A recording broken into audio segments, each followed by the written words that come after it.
Time check, 5:15 AM. Napakaagang morning po ngayong Tuesday. 5 AM pa lang po, nakaalis na po kami ng bahay dahil meron po si ating frosh welcoming sa kanilang school. Kaya eto po, madilim pa lang, biyahe na po kami sa daan.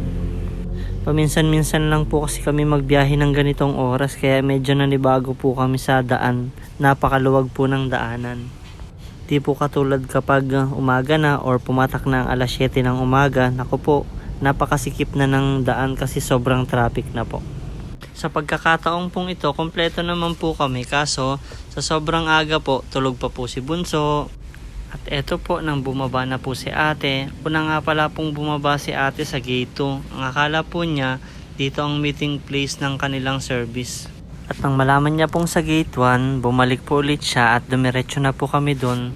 Doon po kasi nag-aantay yung service nila at nandun din yung mga classmate niya.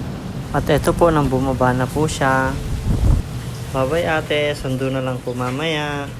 Time check, 6 AM, pauwi na po kami ng bahay kasi papasok pa rin po si Bunso. Nang pauwi na po kami ng bahay, maluwag pa rin po ang kalsada. Mas mabuti na rin po para maaga po kaming makauwi kasi papasok pa po si Bunso.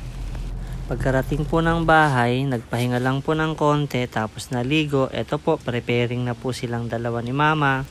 At eto po, fast forward na, tapos na po sila.